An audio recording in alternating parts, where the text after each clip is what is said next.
Hey everyone, Awiji here. If you're new here, I play through games all the way to 100% based on achievements and then make reviews talking about whether I actually thought they were worth it. Today, we're talking about Tom Clancy's Rainbow Six Siege, a team based first person shooter game which took me about 250 to 500 ish hours to get everything done. This being a pretty rough guesstimate as they added achievements about 10 years after the game initially released. I'll start with the game itself, covering aspects like gameplay, audio, and my overall thoughts. Then we'll get into the 100%, covering aspects like the achievements, what I liked, what I didn't, and anything that stood out to me along the way. Finally, I'll give it two ratings, one for difficulty and one for my overall experience. If you want to know more about the structure of these reviews, I also have a video explaining the format in detail, which I will link in the description for those interested. Now, there will technically be spoilers in this video, but Siege has been around for over a decade at this point, and there really isn't a whole lot of story to spoil anyway, so if you're worried about spoilers, I wouldn't stress too much about it, but just in case, consider this your warning. So, with that out of the way, let's get into Rainbow Six Siege. Siege is a tactical first-person shooter that's much more focused on strategy and teamwork than most FPS games. Instead of just running around trying to get as many kills as possible, you're constantly thinking about how you want to approach the objective, what the other team might be doing, and how you could use your operator and the environment to your advantage. Siege was developed by Ubisoft back in 2015. Since then, it's gone through years of updates, good and bad, adding new operators, maps, weapons, and plenty of changes to how people play the game. So, the Siege that we have today is pretty different than the Siege that I grew up playing on. A big part of what makes Siege so unique is its operators and its destructible environments. Every operator has their own weapons, gadgets, and abilities, while the maps themselves can be changed depending on how you play. You can reinforce walls, blow through them, open up floors, create new angles, and completely change how you and your team attack an objective, or defend it. It gives you a ridiculous amount of freedom, and it's one of the main reasons Siege has managed to stick around for so long. Going into this, Siege was already a game I knew pretty well. I played this game all the way back in year one, and over the years, I had played countless hours with my friends. The funny part is that Siege didn't even have achievements when I started playing. They were added many years later, and by the time they showed up, I was only missing one. So, while the 100% technically came later, my experience with the game definitely didn't start there. I had a good amount of time already invested, and if you ever played it, you know how sweaty and toxic it could get. Even playing casually with friends can turn into a full-on war, with everyone sweating their ass off and people getting angry at each other. So, after 1,000 hours with Siege, I've definitely had my fair share of good moments, bad moments, and moments where I question why I even play this game still. So, let's get into my personal thoughts of it. Starting with the gameplay, this is obviously the biggest part of Siege for me. And after putting as much time into it as I have, I think the biggest strength this game has going for it is just how much there is to learn. A big part of that comes from the operators themselves.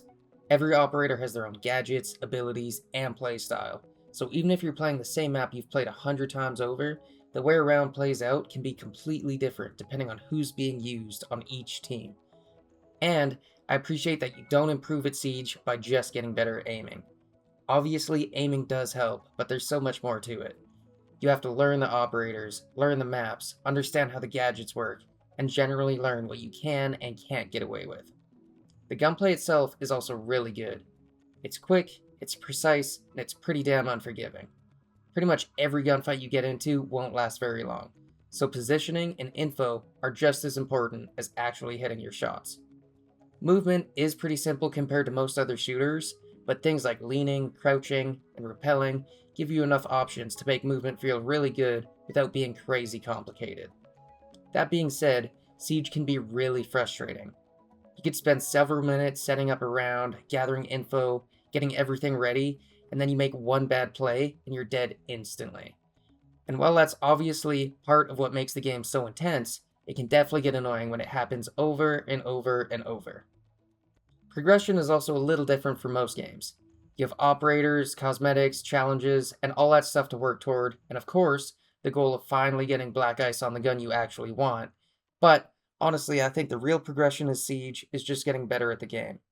There's always another operator to learn, another map to memorize, or some weird interaction that you didn't even know existed. Speaking of maps, I think the level design is another one of Siege's strongest points. The destruction, verticality, and many different ways of approaching these objectives give the maps a lot of depth. Walls, floors, ceilings, barricades, pretty much everything can change depending on how you approach the site. So even if you've played the same map hundreds of times, the layout of a round can be completely different by the time the action actually starts. One thing I will say though is that I do think Siege has changed quite a bit over the years, and I'm not sure all of those changes have been for the better. When Siege first came out, I think there was quite a strong emphasis on being a somewhat grounded tactical shooter. Obviously, it was never like a milsim or anything, but the operators, weapons, and overall presentation felt a little grounded. Over the years, though, I think the game has shifted towards being a more esports focused competitive shooter. And I do understand why. Siege is a massive competitive scene, and a lot of the changes have probably helped make the game more balanced and competitive. But personally, I think some of that has come at the expense of the game's original identity.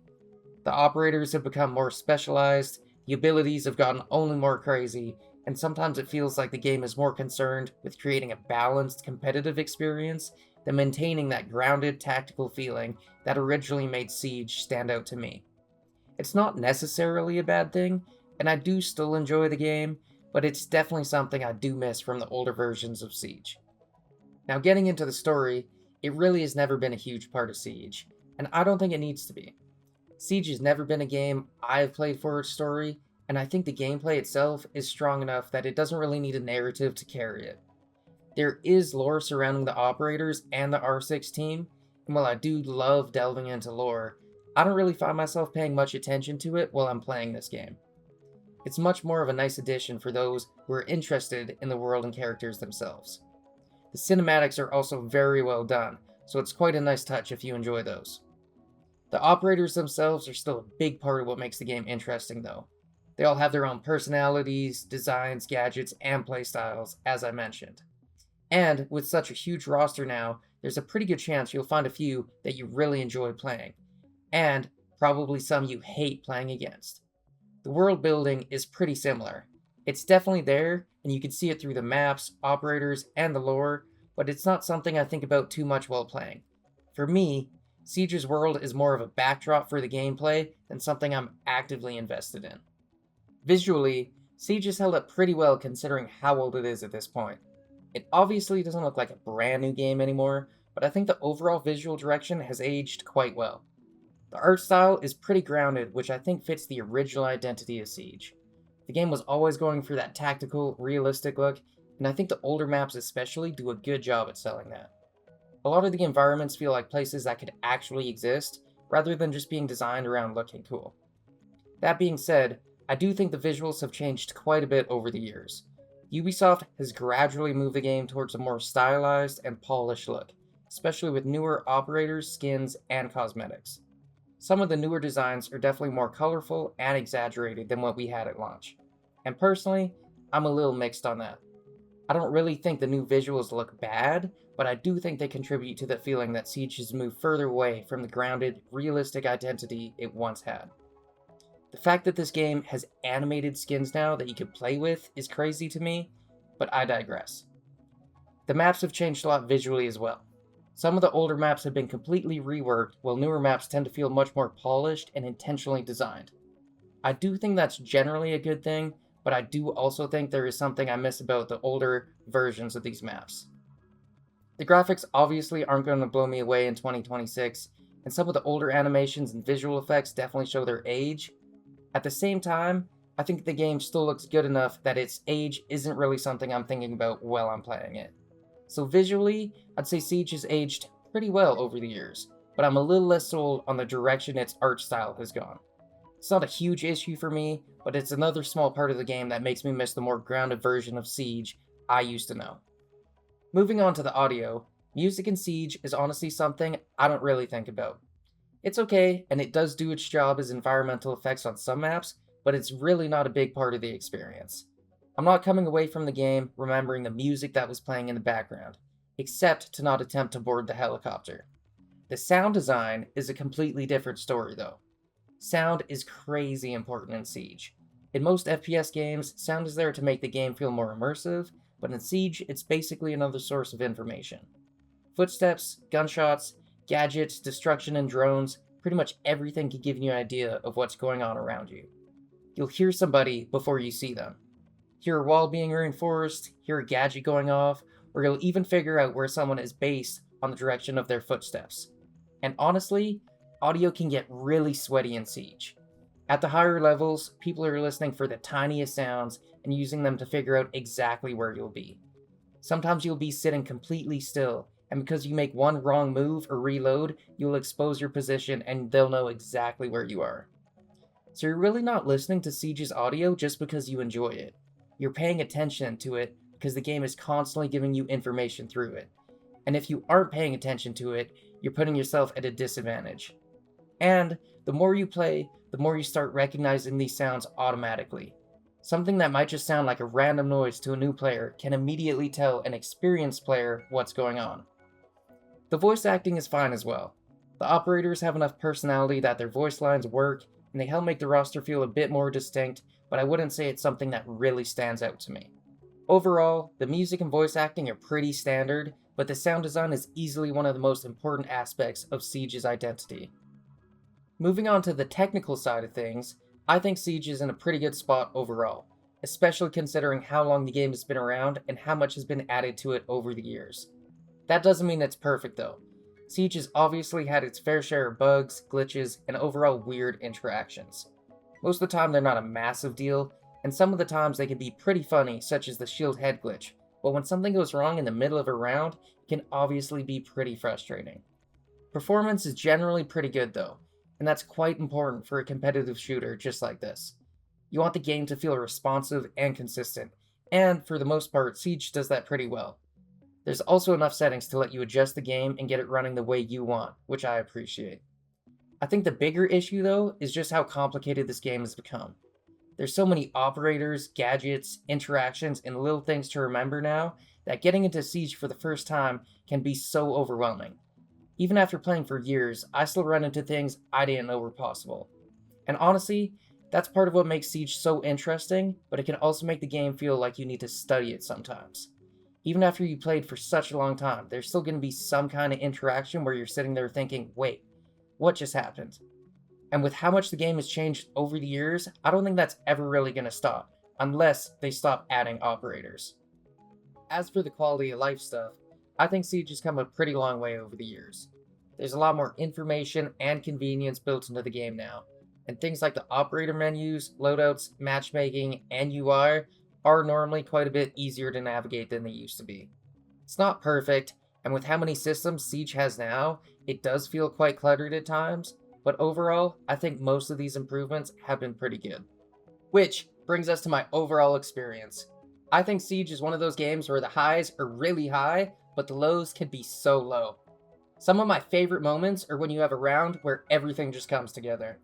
You get the information you need, make the right play, win a fight you probably shouldn't have, and suddenly, you're able to flip the round on its head. Those moments are a huge part of why I think I spent so much time playing this game. But then you have the other side of it. You get killed because you didn't know about some random interaction, your teammate shoots you in the back of the head, or you spend minutes sneaking around just to die immediately. And because rounds can take quite a bit of time, those bad games can feel really long when they do happen. But despite all that, I think the replayability is one of Siege's biggest strengths. I played this game for an absolutely stupid amount of time, and I still don't feel like I've mastered it. There's always another operator to learn, another map to improve on, or another strategy to try. And that is why I think I keep coming back to it. Siege isn't perfect, and there are definitely things about it that frustrate the hell out of me, but there's still something about all the way these systems work together that keeps me playing. And while I do miss a good chunk of what made the original Siege so unique, I can't deny that the game has managed to stay quite relevant for a ridiculous amount of time. Getting into the 100% journey, I've played Siege for a bit over 1,000 hours, so most of them just came naturally from playing the game over the years. By the time the achievements finally released, there was only one left standing between me and the 100%. That being the full roster achievement, which asks you to play 10 rounds with each Pathfinder operator in the game. I did not play a whole lot of Pulse, I guess. Despite this, I'd say the achievement experience is actually pretty good overall. Most of the achievements encourage you to play different parts of Siege, but they don't really get in the way of you just enjoying the game. There are definitely some that are more annoying than others, especially when they rely on situations or things that are out of your control, but compared to a lot of other games I've 100%ed, Siege doesn't have a huge amount of pointless grinding. Some of my favorite achievements are the ones that actually play into what makes Siege unique. That bullet pen, for example, requires you to get kills through bullet penetration. Stuff like this I feel matches the game's style without being too crazy. The worst ones, on the other hand, are the ones that basically just come down to luck. They're not necessarily difficult, they're just depending on getting the right situation, like getting enough claymore kills or reviving enough teammates. Yes, it's good to do, but I don't think it's really strategy based, more so as luck based, where you just need to be around it for it to happen. For my least favorite achievement, I'd probably give it to Jack of all trades. You have to win a round with every Pathfinder operator. So it's not necessarily difficult, and I do think that trying out every operator is good, but winning requires your team to also do good. And this can make things easy to crazy tedious, depending on your team. And that's probably the biggest issue with Siege's achievement list: the other players. You can set yourself up for an achievement, but you can't always force it to happen. You're still playing a competitive multiplayer game, so sometimes you just have to keep on playing until everything lines up for you. The good thing is that I never felt like the achievements themselves were asking me to grind for hundreds of hours. In my case, they were mostly something I got naturally by playing the game. For someone starting Siege today though, I think the experience would be pretty different. The game is a lot sweatier than it was when I was naturally picking these up, and the overall skill level is definitely higher. So while the achievements themselves haven't gotten harder, getting some of them definitely can be, especially the ones that require specific kills or winning with certain operators. You're also dealing with a game that has changed so much over the years, so many achievements don't even fit the current version of Siege as well. For someone who already enjoys Siege, I'd say going for the 100% is definitely worth doing, but if you're jumping into Siege purely for the achievements, I'd probably expect it to take a lot more work than it did for me. With all that being said, I do think it's pretty fitting that Siege is my first 100% review. It is probably my most played game over the years on all of the consoles that I've played on, so if I was going to start the series with any game, it only makes sense for it to be Rainbow Six Siege. Now, before we get into the final verdict, I want to quickly go over what I think Siege does best and where it falls short. Its biggest strength is easily the gameplay depth. Even after over 1,000 hours, I'm still learning new things, whether that's a new strategy, interaction, angle, or some stupid play that works. There are so many ways to approach a round that no two ever feel exactly the same. When everything comes together, there's really quite nothing like Siege. But that depth can also be one of its greatest weaknesses. The skill gap is massive, and Siege has gotten only sweatier over the years. Jumping back into the game after the break I took made me feel like I was immediately thrown into the deep end, especially when everyone seems to know the new maps and operators. Then you have the usual multiplayer problems. Teammates, matchmaking, the usual. Sometimes you could play well and still feel like there's nothing you could have done to win. But, even with all that, I think the highs are what keep bringing me back. Those rounds where everything click, you pull off a play you weren't expecting, or your team actually works together, are some of the most fun moments I've had in a multiplayer game, especially when I'm playing with my friends. I think those moments are really what define the game for me. There are plenty of times where I can't stand it, but when Siege is good, it's pretty damn good. So, was getting the 100% actually worth it? For me, definitely. I wouldn't say Siege has the most interesting achievement list, but after putting that much time into the game, finally getting the last achievement was very satisfying, even if it was years later. As for who I'd recommend Siege to, I'd say it's really for people who love competitive games and don't mind putting in the time to learn them. The learning curve is steep, and the game can be frustrating, especially with how competitive it is now. But if you enjoy learning maps, operators, strategies, and slowly getting better at games, there's a ridiculous amount here to sink your time into. On the other hand, I wouldn't really recommend it to someone looking for a casual shooter that they could just pick up and immediately have fun with. Siege asks a lot from you, and you're probably going to get your ass kicked quite a bit before things start to actually click. But, if you're willing to put in that time, I think there's a lot to love here. The gameplay is incredibly deep, and when everything comes together, there's still nothing quite like it.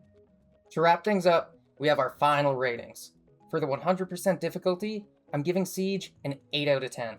Most of the achievements aren't really that difficult, but quite a few are scenario specific and can definitely become a pain when you're relying on specific moments or your teammates to help get them done.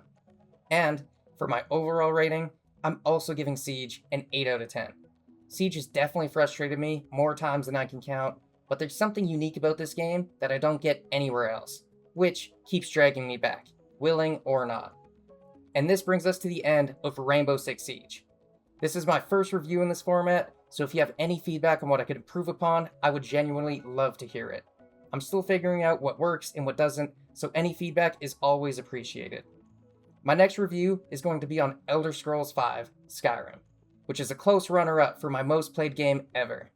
I'm really looking forward to delving into Tamriel and sharing it with you guys. If you enjoyed the video, consider sticking around and subscribing.